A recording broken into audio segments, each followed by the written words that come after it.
Big boss के घर की जो दोस्तियां हैं वो भी ज़ोरों शोरों से टिकती हैं अगर आप टिकाना चाहें तो, और जो दुश्मनियां हैं वो भी ज़ोरों शोरों से टिकती हैं अगर आप टिका रहे हैं तो। नमस्कार दोस्तों, मैं हूं ज्योति नाहक और स्वागत करी हूं आप सभी का शुद्ध मनोरंजन में। बिग बॉस सीजन 13 में जितने रिश्ते बने वो कभी भी बिग बॉस की हिस्ट्री में किसी भी सीजन में नहीं बने।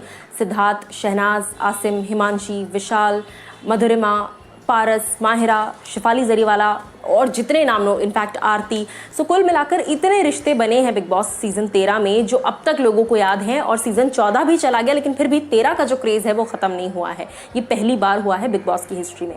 लेकिन ऐसे में आसिम रियाज, जिनका हाल ही में एक म्यूजिक वीडियो रिलीज हुआ है, उसके इंटरव्यू सेशंस के दौरान जब उनसे शहनाज के बारे में पूछा गया तो उन्होंने शहनाज के बारे में कुछ ऐसा कह दिया जिससे शहनाज के फैंस जरूर अपसेट हो जाएंगे।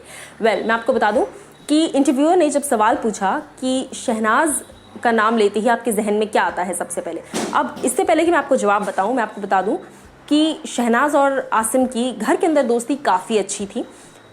जब सिद्धार्थ के साथ आसिम के रिश्ते ख़राब हुए उसके बाद शहनाज की दुश्मनी नहीं थी आसिम से, लेकिन दोस्ती भी नहीं बची थी। बट एंड आते आते तक क्योंकि सब लोगों ने अपने बीच के मनमुटाव जो है वो सॉर्ट आउट कर लिए थे, एक कोर्डियल रिलेशनशिप मेंटेन किया था शहनाज और आसिम दोनों ने ही। और हिमांशी के रीजंस की वजह से भी जाहिर सी बात है कि आसिम शहनाज से उतना क्लोज नहीं थे, लेकिन फिर भी शहनाज इकलौती ऐसी कंटेस्टेंट थी जिनकी घर में एटलीस्ट सबसे बातचीत होती थी।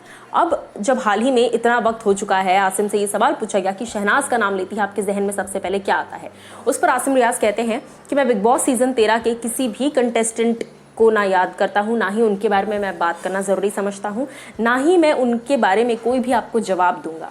इसके साथ साथ आसिम ये भी कहते हैं कि सीज़न बिग बॉस के घर के अंदर जो कुछ भी हुआ मैं उसको वहीं पर छोड़कर आ गया हूँ, मैं लाइफ में आगे बढ़ गया हूँ। इस वक्त मैं अपनी लाइफ में इतना ज़्यादा बिजी हूँ कि मुझे किसी भी इंसान से कोई लेना देना नहीं है और ना ही मुझे वो लोग क्या कर रहे हैं क्या नहीं कर रहे हैं उस चीज़ से कोई मतलब है। सो बिग बॉस सीजन 13 के किसी भी इंसान को मैं जानता नहीं हूँ। ये स्टेटमेंट फैंस को काफ़ी ज़्यादा अपसेटिंग लग रहा है कि शहनाज के नाम पर आसिम ये कह रहे हैं कि मैं उन्हें जानता ही नहीं हूँ। डेफिनेटली ऐसा लगता है कि आसिम ने अपने दिल में अभी तक बिग बॉस सीजन 13 के ग्रजेस रखे हैं, क्योंकि वो उस बात को अवॉइड करते नजर आए, ना कि उस बात को कन्फ्रंट करते नजर आए। सो आप लोग मुझे कॉमेंट सेक्शन में बताइए, शहनाज गिल फैंस, कि आप लोग आसिम रियाज की इस बात पर क्या कुछ कहेंगे।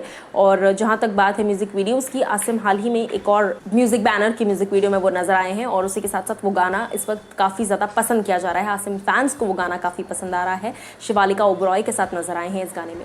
अब आप मुझे बताइए कि आसिम रियाज ने ये जो जवाब दिया है शहनाज गिल को लेकर कि वो जानते नहीं हैं कि शहनाज कौन है और वो किसी को नहीं जानते इनफैक्ट बिग बॉस के घर से। इनफैक्ट आसिम ने ये तक कहा कि वो बिग बॉस के घर, बिग बॉस सीजन 13 के कंटेस्टेंट्स में से किसी के भी साथ टच में नहीं है, ना वो रहना चाहते हैं। सो आप लोग मुझे बताइए कमेंट सेक्शन में कि क्या कुछ आपकी राय है।